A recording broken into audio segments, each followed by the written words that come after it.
ನಾನು ಅನುದಾನ ಬರ್ತಿದೆ ಅಂತ ಅಂದಿಲ್ಲ. ಅಲ್ಲಿ ಆ ಸಮಯದಲ್ಲಿ ಬಸವೇಶ್ವರ ಯಾತ್ ನೀರಾವರಿಗೆ ಸೀಮಿತವಾಗಿ ಮಾತಾಡಿದ್ದೀನಿ. ರಸ್ತೆ, ಡ್ರಿಂಕಿಂಗ್ ವಾಟರ, ಆಮೇಲೆ ಇವು ನಮ್ಮೆಲ್ಲ ಅಮೃತ್ 2, HSDP ಇವೆಲ್ಲ ಬರ್ತಾಯಿದ್ದವು. ವಿಶೇಷವಾದ ಅನುದಾನವನ್ನು ಇನ್ನೊಂದು 300 ಕೋಟಿ ರೂಪಾಯಿ ಬಸವೇಶ್ವರ ಯಾತ್ ನೀರಾವರಿ ಕೊಡಬೇಕು. ನಾವು ಒಮ್ಮೆ 300 ಕೋಟಿಯನ್ನು ಕೊಡ್ರಿ ಅಂತ ಹೇಳ್ತಾ ಇಲ್ಲ ಸರ್ಕಾರಕ್ಕೆ. 50 ಕೋಟಿ 6 ಸಲ ಕೊಡ್ರಿ ನೀವು. ಆ ಯೋಜನೆ ಪೂರ್ಣ ಮಾಡಿ ಲೋಕಾರ್ಪಣೆ ಮಾಡ್ತೀವಿ. ಈಗ ಎಲ್ಲ ಕಡೆ ಬೇರೆ ಬೇರೆ 100 ಕೋಟಿ, 1000 ಕೋಟಿ, 5000 ಕೋಟಿ, 300 ಕೋಟಿ, 3000 ಕೋಟಿ ಕೊಡ್ತಾಯಿದ್ದಾರೆ.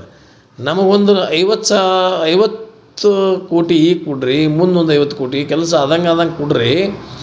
ಆ ಬಸವೇಶ್ವರ ಯಾತ್ ನೀರಾವರಿ ಪೂರ್ತಿ ಮಾಡಿ 65,000 ಎಕರೆಗಳಿಗೆ 30 ಹಳ್ಳಿಗೆ ನೀರಾವರಿ ಸೌಲಭ್ಯವನ್ನು ಮಾಡುವಂಥ ವ್ಯವಸ್ಥೆ ಇದೆ. ಅದೊಂದು ಲೋಕಾರ್ಪಣೆ ಮಾಡ್ತೀವಿ ಅಂತ ಸ್ವಲ್ಪ ನನಗೆ ನಾರಾಜದಿಂದ ಮಾತಾಡಿದ್ದೀನಿ ಹೊರತು ಎಲ್ಲದಕ್ಕೂ ದುಡ್ಡು ಬರ್ತಾಯಿಲ್ಲ ಅಂತೇಳಿ ಅದರ ಅರ್ಥ ಅಲ್ಲ.